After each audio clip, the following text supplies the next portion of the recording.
Le temps d'Elul, ce mois particulier, est dans cette période quelque chose d'extraordinaire, parce qu'elle nous appelle à examiner notre âme, notre conscience. C'est aussi le temps pour chacun de nous d'intensifier nos téphilotes, c'est-à-dire nos prières, contre le mauvais penchant et de nous réarmer spirituellement. Ou autrement dit, de réarmer nos armes spirituelles. C'est pourquoi nous allons entrer dans un itinéraire et cheminement particulier durant cette période jusqu'à Yom Kippour, qui sera certainement quelque chose d'inouï, d'inédit. Nous aborderons des sujets que je mentionnerai plus tard et des thèmes que nous allons aborder dans l'étude profonde du cœur. Eh bien, je crois que nous pouvons tout d'abord dire qu'il y a quelque chose de très important dans ce mois d'Elul et qui nous amène à nous poser la question sur les devoirs du cœur, qui vont nous ouvrir cet itinéraire et qui vont nous permettre d'atteindre les portes du ciel. Les devoirs du cœur sont divisés en réalité en 10 sections, appelées Sha'arim, les portes, qui constituent la vie spirituelle du croyant. C'est aussi le temps et l'occasion de réfléchir à sa bonté. C'est certainement l'une des choses les plus importantes à acquérir dans notre vie. Alors pour ce faire, la physiologie et la psychologie, mais je précise le tout dans le sens biblique du terme, et que cela est très important. Alors vous allez me dire pourquoi. Pourquoi inclure cela? Nous pourrions directement aller dans quelques chapitres et versets de la Bible et puis développer, bien sûr, mais je voudrais donner un peu plus de relief et de précision sur cela. La physiologie, en fait, qu'est-ce qu'elle étudie? Elle étudie le comportement, le fonctionnement de nos organes, c'est-à-dire tout ce qui est relié à notre monde physique. La psychologie, par contre, elle touche, mais la psychologie dans le sens également biblique. Nous sommes concernés, de toute façon, vous allez voir. La psychologie, elle touche les comportements et les processus mentaux. Elle touche la pensée, les sentiments et tout ce qui touche à notre âme et à tout ce que l'on appelle dans le langage courant moderne le psychisme. Et vous avez certainement entendu « Oh, c'est psychique ». Donc c'est réellement quelque chose que tout le monde comprend. L'âme s'appelle en grec le psyché. Et l'âme, associée à la parole, donne uniquement, pour nous, dans le sens biblique et spirituel, ce qui signifie réellement, en profondeur dans la pensée d'Israël et de la Torah, de l'enseignement du Mashiach, à nous enseigner les chemins corrects pour servir le Seigneur. Les chemins corrects pour servir le Seigneur. Elle nous éduque au service de Dieu qui doit être celui du cœur. Alors, pénétrons maintenant dans la profondeur de cette pensée, de cette étude. Et si nous allons dans le chapitre 11 de l'Épître aux Romains, nous allons découvrir quelque chose de particulier. Et je crois que c'est très important parce que trop souvent nous oublions un petit peu, je dirais, nous oublions un petit peu trop ce que nous avons peut-être lu ou étudié individuellement et personnellement. Donc Romains 11 et à partir du verset 33. Ô profondeur de la richesse, de la sagesse et de la science de Dieu, que ses jugements sont insondables et ses voies incompréhensibles, car qui a connu la pensée du Seigneur ou qui a été son conseiller? C'est un passage vraiment extraordinaire. Et en même temps, il nous interpelle, parce qu'il est question dans le contexte également de la désobéissance, mais de ceux qui obtiennent, et j'insiste sur le terme, qui obtiennent miséricorde. Et je crois que c'est très important de le retenir ainsi. Alors, la clé dans ce qui nous est enseigné, c'est pas uniquement de trouver des choses qui seraient simplement théoriques, mais de nous orienter, d'orienter notre cœur et notre âme dans la direction de Mashiach, et de comprendre et de réaliser à quel point il y a des choses merveilleuses à découvrir. Alors, tout d'abord, Yeshua, il nous faut comprendre qu'il constitue l'ouverture de toutes les portes. Il a traversé les cieux et il a ouvert la porte essentielle. Mais tout ceci veut dire en hébreu qu'il a traversé toutes les portes, les shaharim. Et il nous a ouvert toutes ces portes en nous délivrant. Et chaque étape dans une porte est une délivrance d'un passage, d'un moment à un autre, d'un passé ou d'un instantané qu'on peut appeler le présent, dans quelque chose qui nous met dans son futur et qui réalise ses voies, sa volonté. Et je crois que c'est très important parce que nous pouvons toujours rester au même niveau si les portes ne s'ouvrent pas et si nous n'avons pas les clés pour les ouvrir. Eh bien, nous restons toujours dans quelque chose, même s'il y a des changements, même s'il y a des modifications, même s'il y a des améliorations, elles ne constituent pas en elles-mêmes une élévation vers Dieu, un rapprochement réel, concret, profond envers notre Seigneur.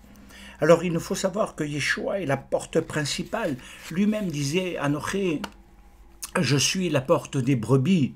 Il disait, je suis la porte des brebis, c'est-à-dire de ceux qui sont ses talmidim, ses disciples, ceux qui le suivent, ceux qui marchent avec lui et qui vont accomplir sa volonté. Il disait parallèlement que nul ne vient au Père que par lui. Alors, maintenant, il ne faut pas oublier que l'objectif fixé dans tout ce que nous allons étudier là maintenant, mais aussi tout ce que nous étudierons, c'est d'atteindre le niveau de l'excellence spirituelle. Peut-être que vous ne vous êtes jamais posé la question, mais êtes-vous satisfait de votre niveau spirituel, de votre vie spirituelle telle qu'elle est, telle que vous la vivez? Je sais que par expérience, beaucoup diront non, mais finalement, qu'est-ce que l'on fait pour l'améliorer? Et aujourd'hui, dans tous ces itinéraires qui vont s'ouvrir, c'est d'atteindre le niveau de l'excellence spirituelle. C'est véritablement un programme profond que je vous propose. Nous pouvons, et il nous faut bien le comprendre, nous pouvons toujours choisir de rester dans une forme. Alors ça c'est une terminologie un peu hébraïque quand même, qui ressort dans la traduction.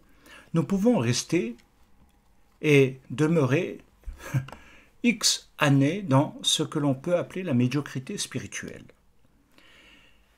C'est-à-dire ceux qui ratent le but, ceux qui n'atteignent jamais le but.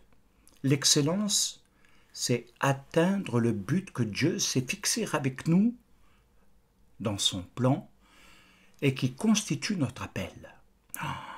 Merveilleux, n'est-ce pas? Et au contraire, la médiocrité spirituelle, elle nous amène à comprendre que, en fait, beaucoup de choses sont douloureuses, affligeantes, parce que nous ratons les buts que Dieu s'est fixés avec nous dans notre appel. Et donc, ceci nous amène à comprendre que je vous place obligatoirement maintenant. Et je crois que je n'ai pas le choix. Je vous place devant des choix. C'est à vous de choisir. C'est vous qui allez déterminer et choisir les niveaux que vous voulez atteindre. Et ceci va être réellement un travail intérieur, mais un travail spirituel profond. Alors, nous allons cheminer, bien entendu. Il ne faut pas oublier au préalable, et ce qui va servir, et toute cette étude ne sera finalement qu'introductive, mais en même temps, elle va nous amener dans un cheminement progressif. Et ce que je vous propose, c'est tout d'abord maintenant de réaliser que nous pouvons rester dans ce que nous avons dit au préalable, mais si nous ne réalisons pas en profondeur que nous sommes dans une guerre spirituelle et que cette guerre se joue en nous, elle est à l'intérieur de nous, elle n'est pas dans l'extérieur uniquement. Bien sûr qu'il y a des choses qui peuvent concerner l'extérieur, mais elle est aussi à l'intérieur de nous. Et c'est peut-être une autre façon de voir et de penser. Et je dirais que cette guerre qui se joue en nous, elle concerne le mal, le péché, le Yetzerara, c'est-à-dire le mauvais penchant, qui est à l'intérieur de nous et que finalement, malgré tout ce que nous réalisons dans le Mashiach, toutes les choses que nous avons vécues, expérimentées, nous devons obligatoirement, vous et moi, faire un constat, c'est que le mal est toujours là.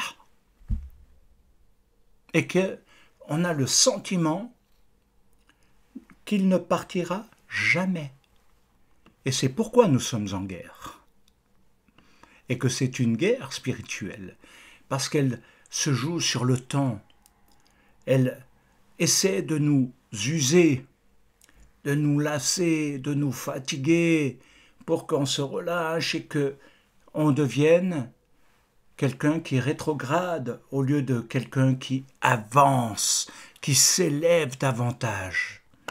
Alors, bien-aimés, je crois que vous avez compris que ce combat est incessant en nous. Ce combat n'a pas de fin.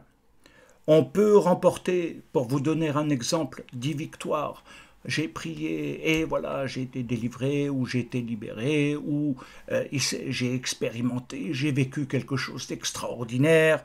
Et nous constatons, malgré le fait que même si nous remportons des victoires, nous sommes obligés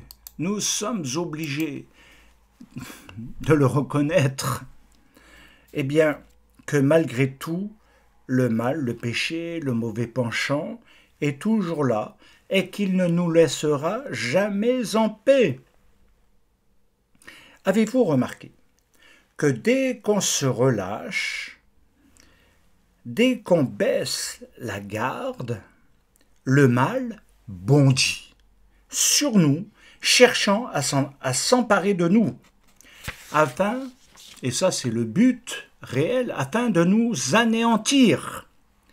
Il nous est dit, et je crois que c'est le sens que nous devons comprendre maintenant dans notre cheminement, il nous est dit des choses très profondes, très importantes, que nous devons nous revêtir. Nous devons nous revêtir. On ne va pas dans une guerre et dans un combat comme ça, simplement en disant « oh, je suis Hercule, j'ai une force extraordinaire, je vais terrasser les ennemis, je suis invincible, etc. » Non, je crois que chaque fois, nous devons comprendre que quand nous partons en guerre, nous devons être revêtus d'une armure, revêtus de quelque chose. Alors, si c'est vrai sur le plan physique, la réalité n'en demeure pas moins réelle sur le plan spirituel.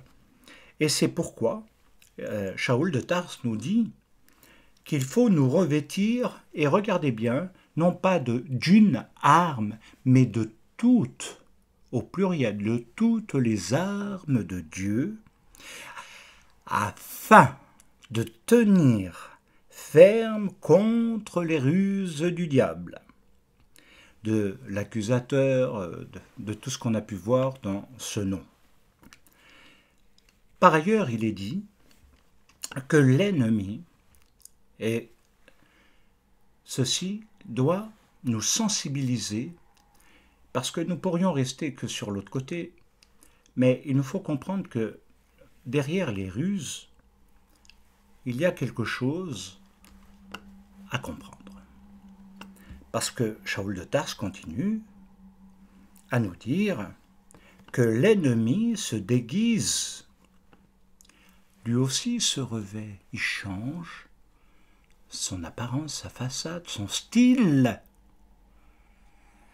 se déguise en ange de lumière afin de séduire, pour nous perdre.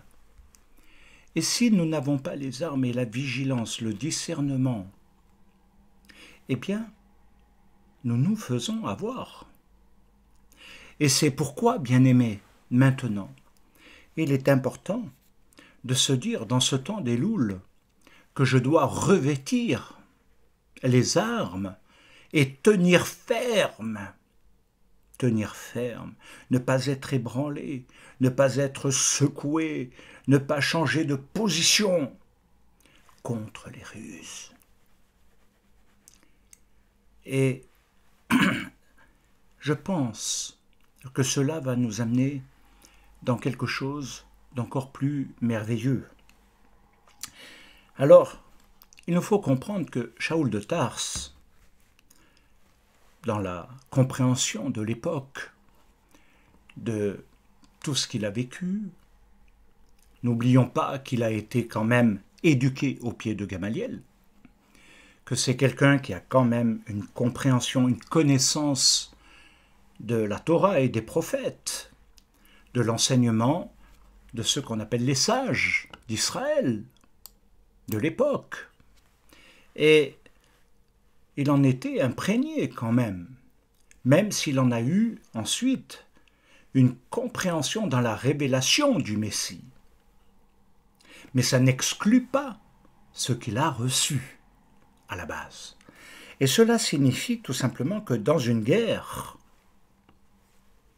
il y a des zones de combat qui sont visibles. Vous savez, quand vous dites, je vais, par exemple, comme c'est le cas à l'heure actuelle, il y a la guerre en Afghanistan, eh bien, il y a des zones de combat. Il y a des endroits où le combat est plus fort qu'à d'autres endroits et qui nécessitent une mobilisation plus importante des personnes dans un lieu par rapport à un autre. Mais les lieux changent constamment. Un jour c'est là, le lendemain c'est là. Et c'est ce que cette guerre en Afghanistan nous a appris. Ils ont commencé à vouloir reprendre alors qu'il y avait un acquis. Et regardez, si vous essayez de l'interpréter dans la compréhension spirituelle, eh bien, vous remarquerez que c'est les mêmes tactiques. Pendant plusieurs années, les talibans sont restés tranquilles.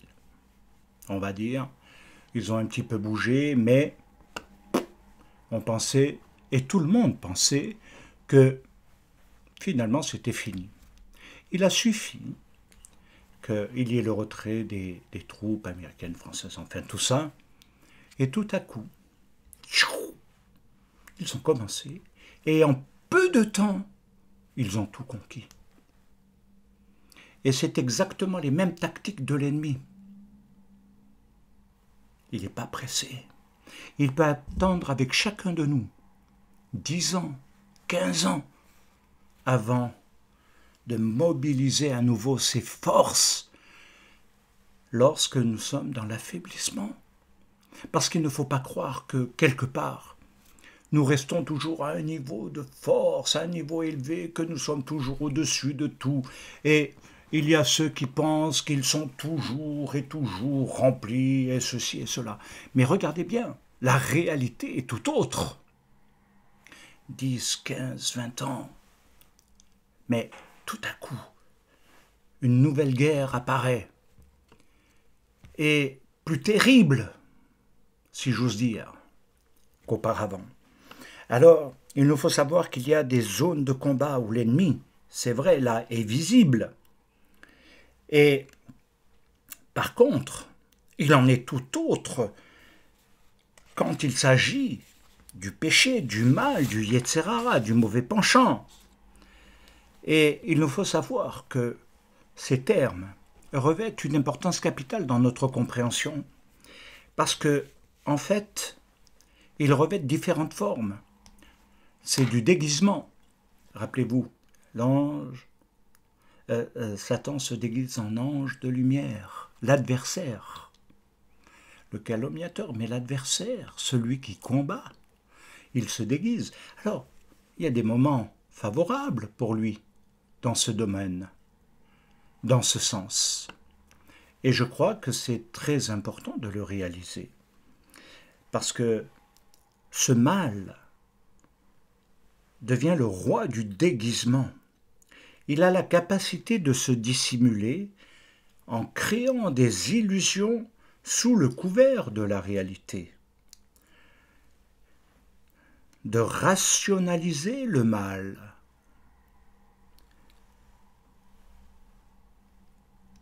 Comment? Il rationalise finalement le mal en bien. Le bien devient mal et le mal devient bien. Il est tellement rusé qu'il peut nous amener à commettre le mal ou à pécher contre nous-mêmes et malheureusement à toucher ceux qui nous entourent sans s'en rendre compte. C'est presque quelque chose d'incompréhensible et pourtant de tellement réel. Alors, il nous faut savoir que, au travers de tout ça, l'une de ses tactiques favoris, dans ses ruses, est celle d'éliminer notre sens des responsabilités personnelles qui marquent également les temps des engagements avec Dieu dans notre vie. Alors, qu'est-ce que je veux dire par là? C'est-à-dire de s'en décharger sur les autres, perdre le sens des responsabilités. Vous savez, souvent, nous sommes comparés à une armée, à un peuple, à une famille. Nous avons diverses expressions qui manifestent un petit peu un ensemble de choses de ce que nous sommes dans le Messie. Mais il est important de se dire également que si ceux qui sont, peu importe dans les endroits, un père qui se déresponsabilise de sa responsabilité de père, c'est un drame familial. Un chef de tribu, un maire ou n'importe, qui se déresponsabilise de ses responsabilités, c'est catastrophique. Un responsable dans une assemblée qui se déresponsabilise, ou même un membre qui se déresponsabilise, amène inévitablement l'état du chaos. C'est ce que nous devons comprendre dans ce sens-là. Et puis, je crois que on peut le traduire également au niveau plus personnel que collectif. Mais si nous avons déjà ça en tête, nous comprenons qu'il y a des combats perdus d'avance, qu'il y a des guerres qui sont données à l'ennemi, des terrains, des territoires spirituels, des zones géographiques, spirituellement parlant, qui sont dans l'abandon, à la merci du gouvernement de l'ennemi. Mais si nous voulons reprendre le terrain, il nous faut quand même savoir ce que cela signifie. Alors quand on perd le sens des responsabilités, eh bien, si on l'inclut davantage dans une pensée, réflexion un peu plus individuelle, personnelle, on va le traduire comme ça. C'est ce que souvent j'ai pu constater. Il y a ceux qui font partie de la Keila et de tout le corps de Mashiach, ce n'est pas spécifiquement une personne particulièrement, c'est tout le monde qui est concerné.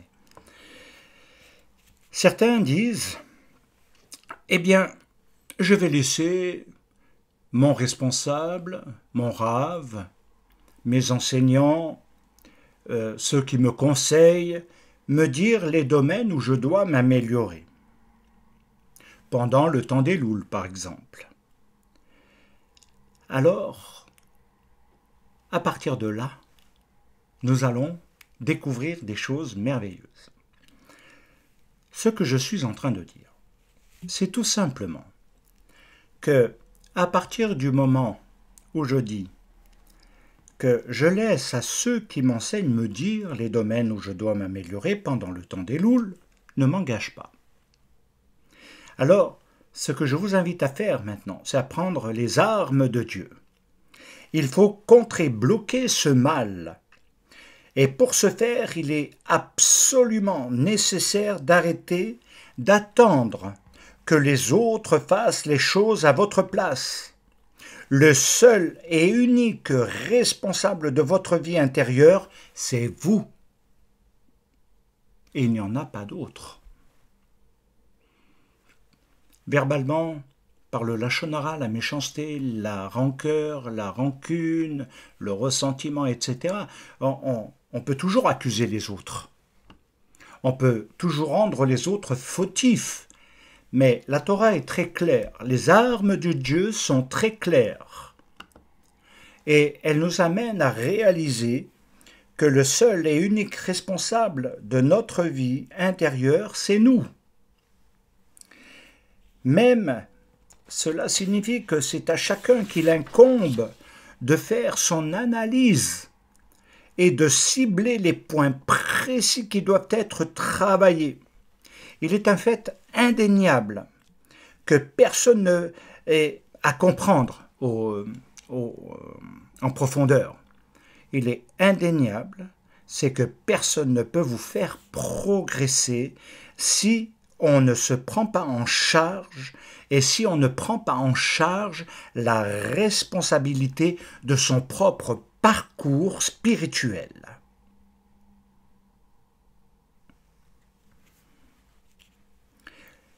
Le Rav, les enseignants, les intervenants, les conseillers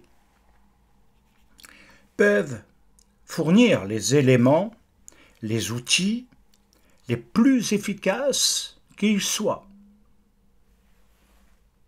Et croyez-moi, dans mon expérience, c'est vécu, expérimenté, approuvé. Alors on peut donner les éléments les plus efficaces qui soient au monde pour aider.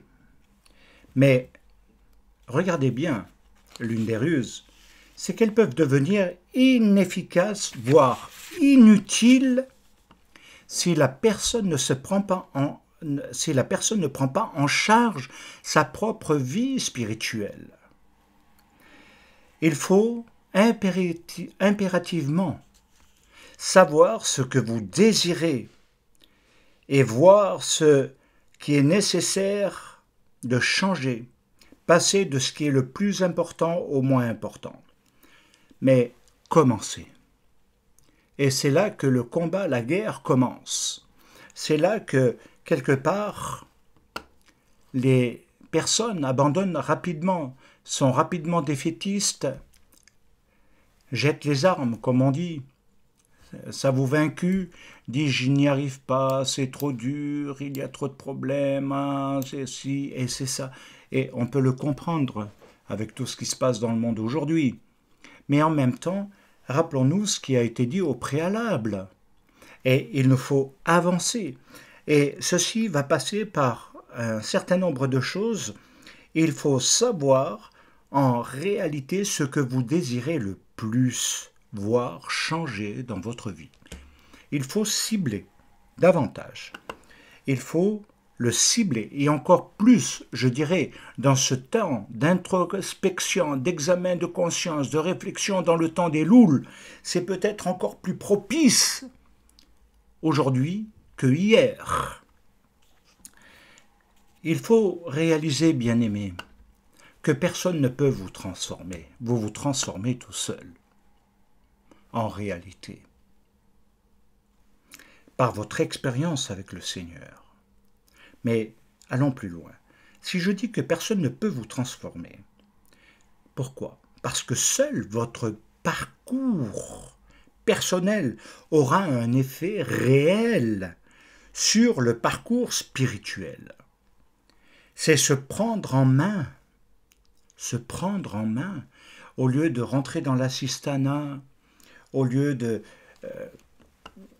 rentrer dans quelque chose où c'est trop difficile, eh bien, la chair est faible, eh bien, acceptons ce que nous sommes, il n'y a pas besoin, tout va bien, le Seigneur m'aidera, etc. Mais tout ça nous laisse, malheureusement, dans les problèmes et les difficultés, et les douleurs et les souffrances augmentent avec les années.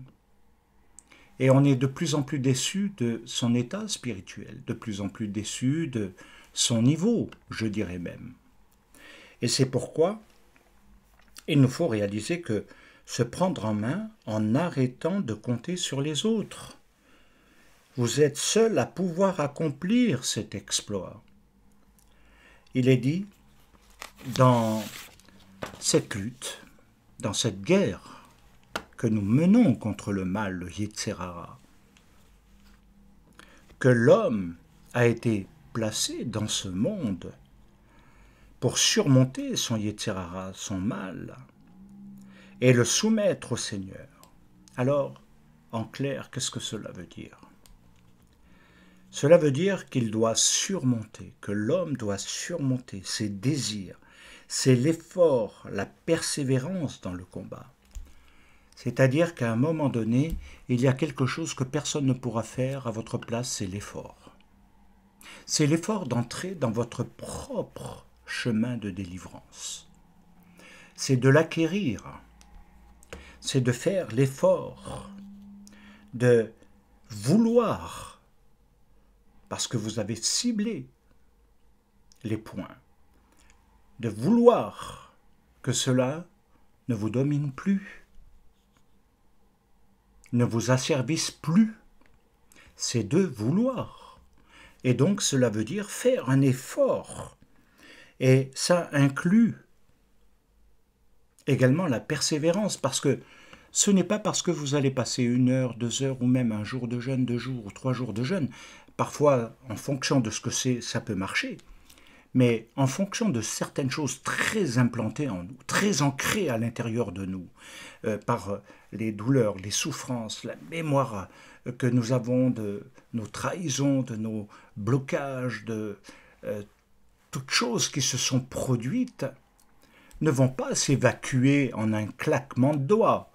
Il est faux de le croire et de le penser. Et je dirais que c'est même là qu'entre le domaine de l'illusion à ce niveau-là. Et il nous faut bien réaliser qu'il nous faut avoir l'effort, la persévérance dans ce combat. Et que nous entrons dans quelque chose qui va se faire plus ou moins sur du court et long terme. Et que c'est cela qu'il faut quelque part ancré à l'intérieur de nous. Alors, si on veut le comprendre, c'est également de se dire, c'est que, en fait, cet effort, cette persévérance, elle nous invite, et ça, personne ne peut le faire encore à notre place, de surmonter ces pulsions mauvaises et élever son niveau d'attachement à l'Éternel. Qui peut faire ça à votre place? Personne. C'est vous qui allez pouvoir déterminer. Et ceci est absolument nécessaire pour vaincre.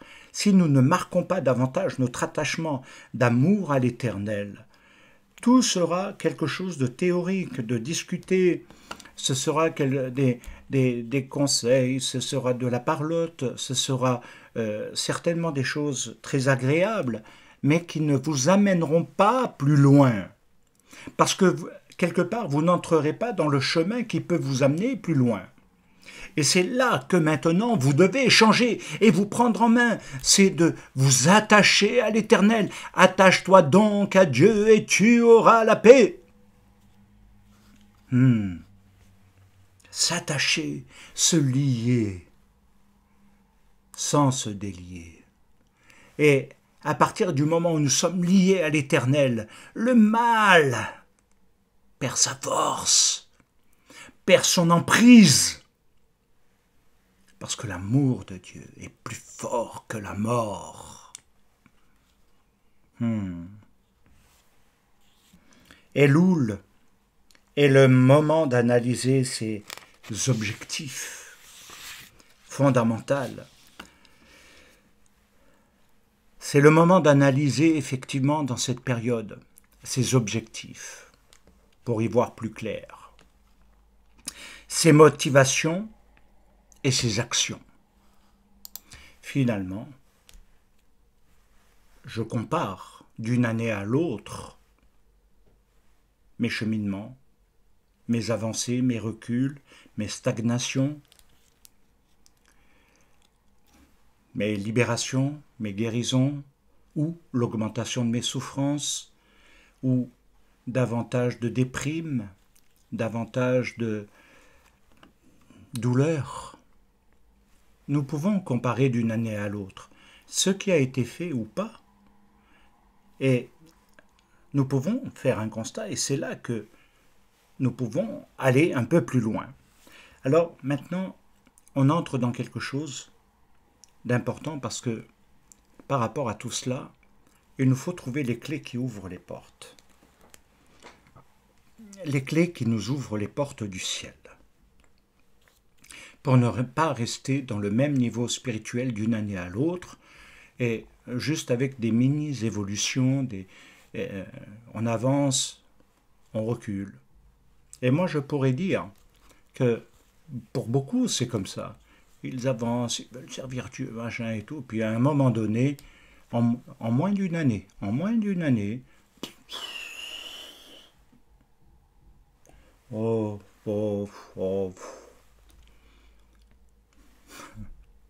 c'est comme ça. Et puis d'un seul coup, il y a des temps, des périodes, ils se ressaisissent, demandent de pardon, tes filotes, tes choux, etc.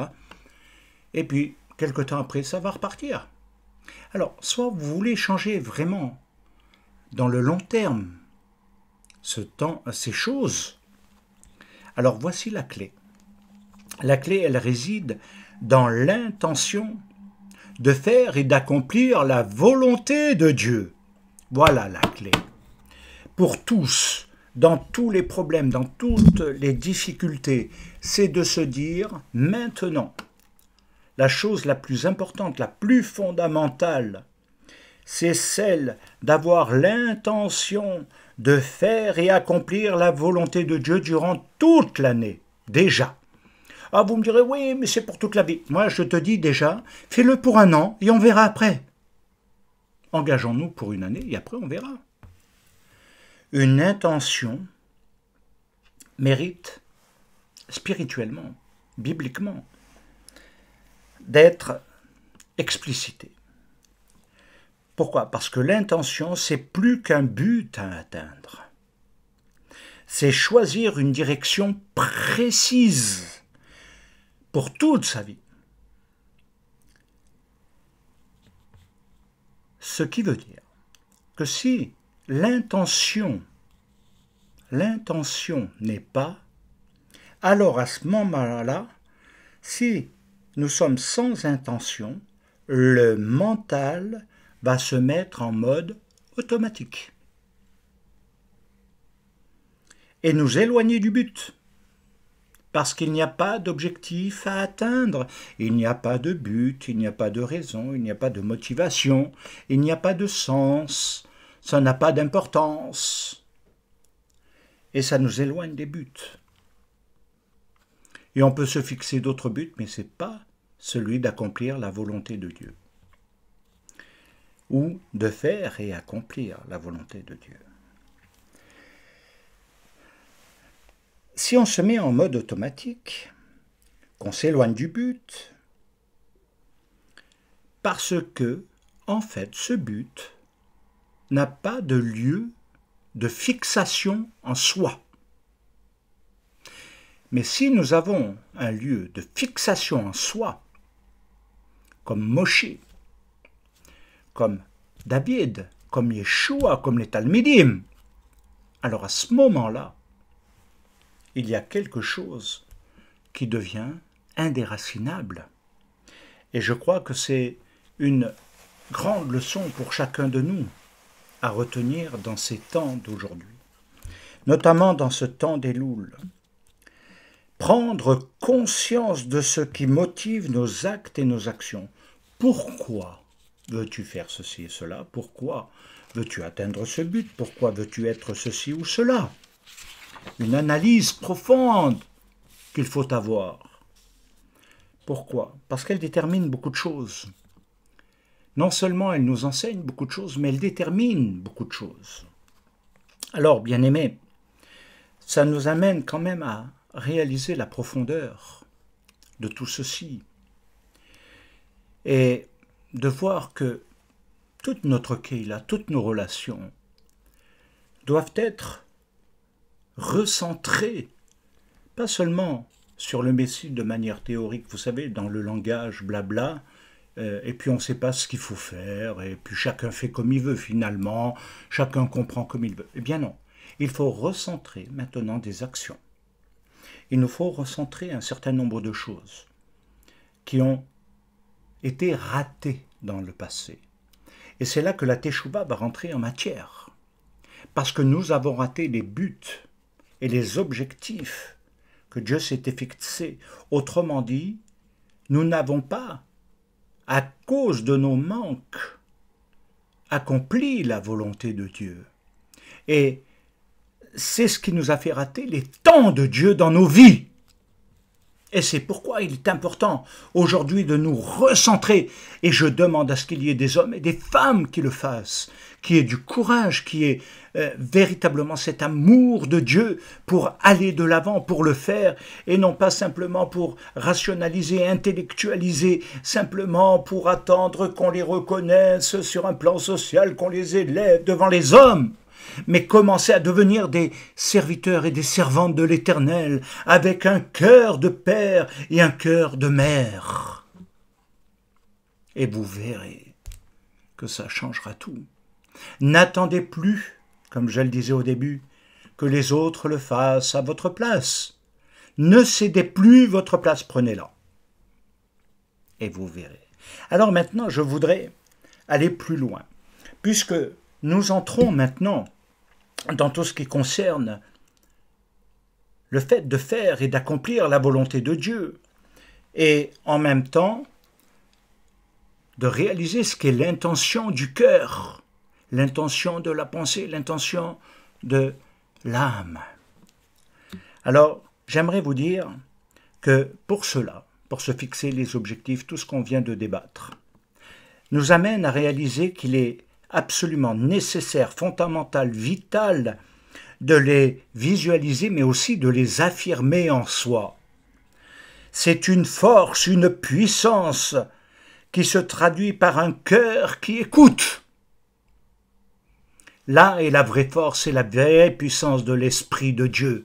Elle est dans cette attitude. Ce n'est pas quelque chose qui parcourt et qui fait simplement que passer autour de nous, nous faire sentir des choses et puis repartir et que plus rien ne reste. Ce n'est pas à cela que nous avons été appelés. Nous avons été appelés à quelque chose de plus important, bien-aimés, de quelque chose de plus élevé. Et c'est pourquoi je vous invite vraiment à comprendre que lorsqu'on réalise que le fait de voir, le fait d'affirmer et de proclamer que c'est une puissance, une force, parce que, enfin, on a un cœur qui va écouter pour faire la volonté de Dieu. Elle va créer ce qui sera. Et regardez comme c'est fort. Elle va créer ce qui sera. Elle va créer ce qui sera. Et ceci sera quelque chose qui, dans la puissance de la connaissance de Dieu, mais également dans la préscience de Dieu, nous allons établir des choses nouvelles, parce qu'elles seront présentes dans notre futur au travers de cela. Autrement, elles sont dans l'absence du futur. Et c'est pour ça qu'il y a des tournées en rond constants, c'est pour ça qu'il y a des défaites, c'est pour ça qu'il y a toujours des personnes qui cherchent leur lieu, qui tournent en rond. J'ai pas d'autre expression dans l'immédiat. Mais je crois que c'est très important de le réaliser, parce qu'elle établit ce qui sera. Alors, je vous invite, pour cela, à avoir une intention du cœur claire. Claire, c'est ce qui changera le plus votre futur. Votre futur. Votre futur. C'est ce qui changera. Nous pouvons toujours, et je crois que c'est la mentalité du désespéré liée au désespoir, c'est de toujours voir que finalement, rien ne changera. Rien ne changera. Ça fait tellement d'années que je suis comme ça. Oh, vous savez, ça fait tellement de temps que je vis. Oh, je me plains de mon mari, je me plains de ma femme, je me plains de celui-ci, je me plains de celle-là, je me plains de mon patron, je me plains. Oh, mais ben voilà, mais que fais-je pour changer? Mais rien, il n'y a pas besoin. Me plaindre me convient, me plaindre me suffit. Accuser et dire des choses mauvaises sur quelqu'un, mais c'est très très bien pour moi. Eh bien, change maintenant.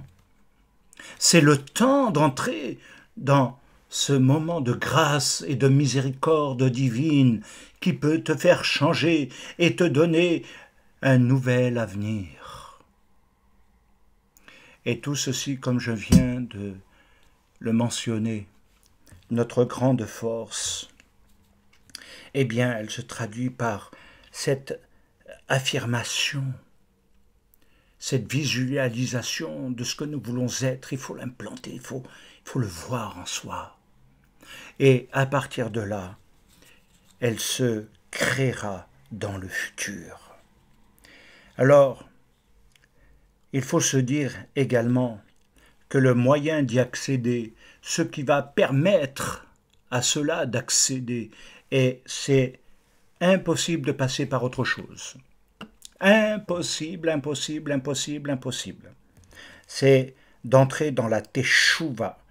C'est elle qui va amener la réalisation, qui va transformer les choses mauvaises, les choses bloquantes, les choses liantes, etc., de tout ce que nous avons vécu dans le passé, de tout ce qui est mauvais, et le pardon de Dieu, l'amour de Dieu va permettre que justement, eh bien, de tout ce que nous avons vu, ces désirs du cœur, pour accomplir et faire la volonté de Dieu, pourra se réaliser.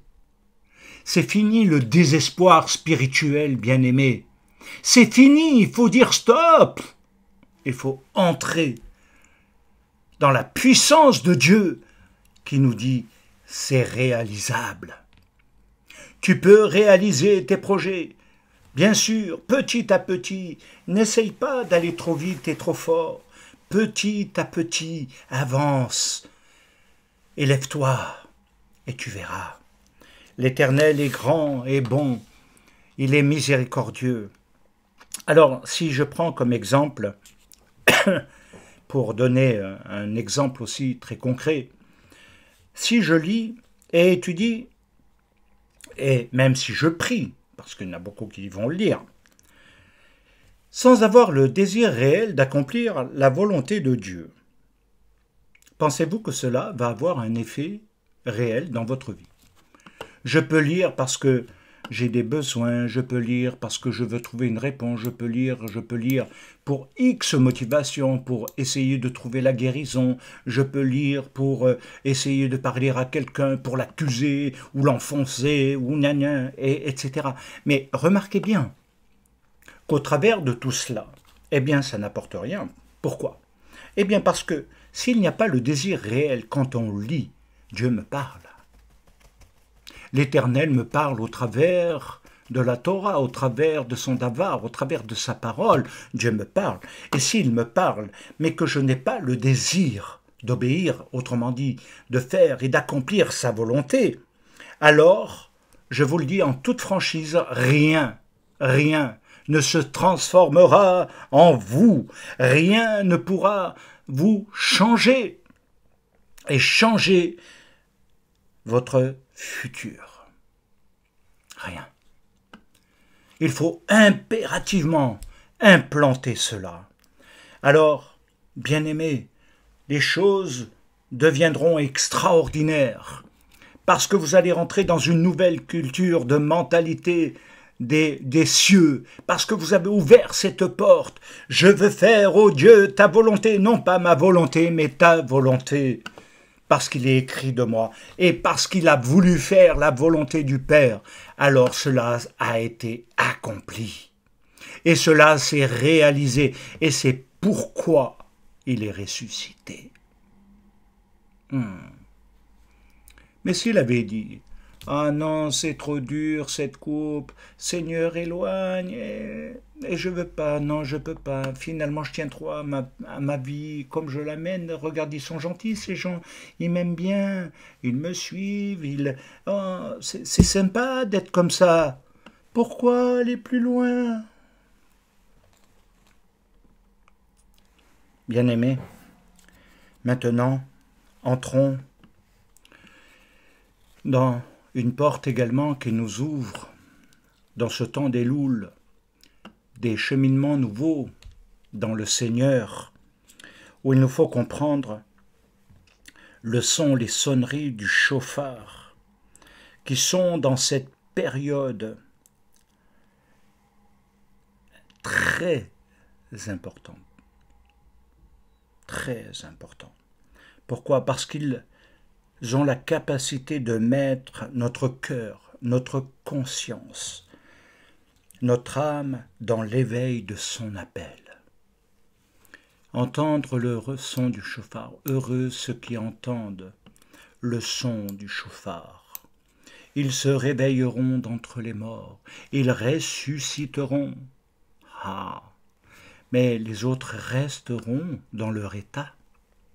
Ceux qui n'entendent pas, ceux qui ne prêtent pas attention au son du chauffard dans les périodes d'Elul Rosh Hashanah, passeront à côté.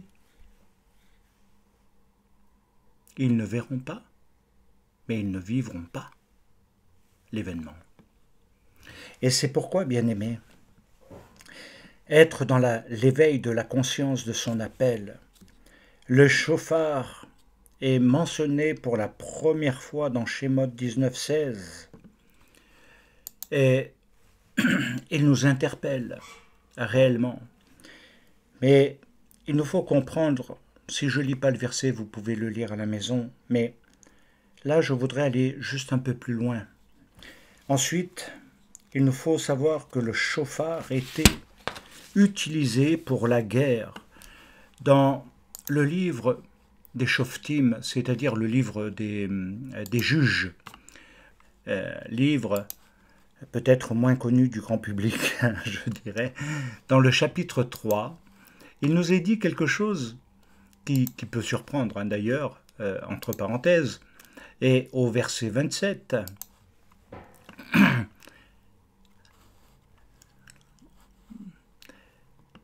regardez, c'est concernant Ehud. Et il nous est dit que on peut lire à partir du verset 26, ce sera plus explicite. Pendant leur délai, Ehud prit la fuite, regardez, prit la fuite, dépassa les carrières et se sauva à Séhira. Et dès qu'il fut arrivé, il sonna de la trompette dans la montagne d'Éphraïm. Les enfants d'Israël descendirent avec lui de la montagne et il se mit à leur tête. Et il leur dit, « Suivez-moi, car l'Éternel a livré entre vos mains les Moabites, vos ennemis. » Ils descendirent après lui, s'emparèrent des gués du Jourdain vis-à-vis de Moab et ne laissèrent passer personne. vous avez remarqué, il a pris la fuite. Mais qu'est-ce qui fait qu'on est toujours en fuite? Mais qu'est-ce qui fait que tout à coup, il peut y avoir un changement de situation? Eh bien, il nous faut prendre le chauffard. Il nous faut prendre le chauffard. Il nous faut prendre le chauffard et faire les sonneries du chauffard jusqu'à ce que notre cœur soit pénétré, imprégné du son d'en haut, et non de simplement l'établir comme quelque chose de musical, de parfait, mais un son. Et dès que ce son, vous avez remarqué que dès que ce son a sonné dans la montagne avec l'écho que cela donne, le relief autrement dit, alors les enfants d'Israël se sont joints à lui et ils sont descendus de la montagne et Ehud est devenu leur leader. Oh là là là là! Et là, il a commencé à dire, l'Éternel a livré entre vos mains les Moabites. Ce sont des ennemis, ce sont des ennemis. Alors je vous laisse analyser ce que peut signifier pour vous les Moabites. Mais il est clair et certain qu'il est impératif de méditer plus longuement là-dessus pour vous-même. Le temps me manque pour moi, bien-aimé. C'est clair que je n'ai pas obligatoirement cette possibilité de le développer maintenant, mais je voudrais aller plus loin. Lisez également à la maison Néhémie 4,14 et vous verrez ce que cela fait, ça rassemble. Alors, les sonneries du chauffard nous rappellent que nous sommes en guerre constante, non contre ce monde, mais contre l'ennemi de nos âmes. Le son du chauffard nous appelle à la teshuva, la puissance du son qui est comme un cri puissant pour nous faire revenir de nos mauvaises voies à l'Éternel. Alors n'oublions jamais que nous sommes dans une guerre constante où l'ennemi, le mal, est toujours prêt à attaquer. Et il attend seulement le moment opportun, le moment favorable, comme il nous est dit par rapport à Yeshua. Il a attendu à peu près environ 3 ans après le moment de la tentation du Mashiach. Il nous est dit que l'ennemi s'est retiré en attendant un moment favorable. Et quel était le moment favorable? Le moment le plus douloureux, le plus difficile dans le choix de Mashiach. Le moment le plus difficile de vivre. Vais-je faire la volonté de Dieu ou vais-je capituler? La douleur humaine, la douleur est tellement intense, elle est tellement forte. Vais-je avoir la force? Est-ce que j'ai suffisamment d'amour pour l'humanité et mon Père pour aller jusqu'au bout? Et quand la coupe était là, vais-je ou ne vais-je pas le faire? Et là, le mal était présent, prêt à bondir. Et Yeshua a dit, Père, éloigne cette coupe. Éloigne-la de moi. Vous voyez, bien-aimés, nous sommes dans une guerre où l'ennemi est toujours prêt à attaquer. Il n'y a pas dans cette guerre de jour, d'heure, de temps. Aucunement. Chaque moment peut devenir une guerre. La bête, le mal, le péché, le Yetzer-hara est tapis à notre porte. Il est prêt à vouloir nous sauter dessus, à nous dompter, à nous dominer, dit la Torah littéralement, à nous dominer, à dominer tout et à dérégler notre appel de Dieu, à affaiblir nos forces spirituelles qui sont dans l'étude de la Torah, la prière, la sainteté, la sanctification et bien d'autres choses. Il est prêt à vouloir affaiblir.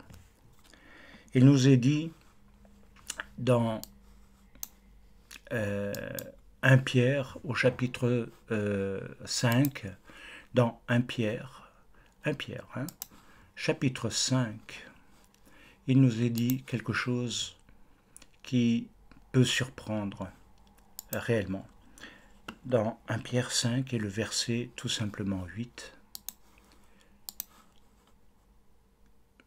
Ou bien on peut lire à partir du verset 7. « Déchargez-vous sur lui de tous vos soucis, car lui-même prend soin de vous. » Il dit bien, soyez sobre, veillez. Votre adversaire, le diable, l'accusateur, le mal, rôde comme un lion rugissant, cherchant qui il dévorera. Résistez-lui avec une foi ferme, sachant que les mêmes souffrances sont imposées à vos frères dans le monde. Il cherche à dévorer, il cherche réellement à dominer, à faire du mal. Il est dit dans Romains, au chapitre, on va dire au chapitre 13, dans Romains, c'est Shaoul de Tarse qui nous éclaire sur quelque chose qui vraiment est très parlant. Donc Romains 13 et le verset à partir du verset 11. Cela importe d'autant plus que vous savez en quel temps nous sommes. C'est l'heure de vous réveiller, car maintenant la rédemption, le salut est plus près de nous que lorsque nous avons cru. La nuit est avancée, c'est le cas d'aujourd'hui. Le jour approche, c'est le cas de demain. Le jour approche, dépouillons-nous donc des œuvres des ténèbres et revêtons les armes de la lumière. Et je crois que c'est très important, parce qu'il nous est dit justement de nous revêtir des armes de la lumière. Donc qu'est-ce qu'il dit maintenant? Marchons honnêtement, comme en plein jour, loin des excès, de l'ivrognerie, de la luxure, de l'impudicité, des querelles et des jalousies. Vous savez, tout ça est une réalité de blocage et de faiblesse spirituelle, ce qui affaiblit la prière, ce qui affaiblit un ensemble de choses. Alors, dans ces temps, et plus que jamais, il nous faut entendre le son du chauffard, comprendre nos temps, comprendre le chauffard, comprendre ses sonneries, c'est aussi impliquer les temps de Dieu prophétiques dans le monde, dans la Kéila, dans le corps du Messie et dans nos vies, dans nos familles. C'est d'inclure tout cela. Il nous est dit dans Apocalypse 3, 20, 21 que à celui qui vaincra, il donnera. À celui qui vaincra, il donnera la couronne de vie. À celui qui vaincra. Et je crois que là, maintenant, vous avez déjà les premières armes pour vaincre et aller plus loin. C'est une promesse de vie que Yeshua nous fait, que Yeshua nous donne. Yeshua vaincra tous les ennemis et il sera le roi de toute la terre au son du chauffard. Alléluia! Au son du chauffard, il sera le roi de toute la terre et ses ennemis seront vaincus. Le chauffard, pas le petit chauffard, mais le grand chauffard, le chauffard Agadol. Dans le psaume 98 et au verset 6, il nous est dit, ou à partir du verset 5, « Chantez à l'Éternel avec la harpe, chantez des cantiques avec les trompettes, avec les chauffarim, et au son du corps, poussez des cris de joie devant le roi l'Éternel. » Voilà ce qui est la consolation, parce que la tristesse sera changée en joie, et non plus dans quelque chose qui nous amène à un état de non-vie, de mort, de déprime, etc., mais la joie qui devient la force, car la joie de l'Éternel est notre force, bien-aimés. Et dans le psaume 89, qui est tout autant parlant, et je dirais qui est extraordinaire, magnifique et prophétique à la fois, et au verset 15, il nous est dit quelque chose. « Heureux le peuple qui connaît le son du chauffard, il a marché à la clarté de ta face, ô Éternel. » Amen, amen, amen.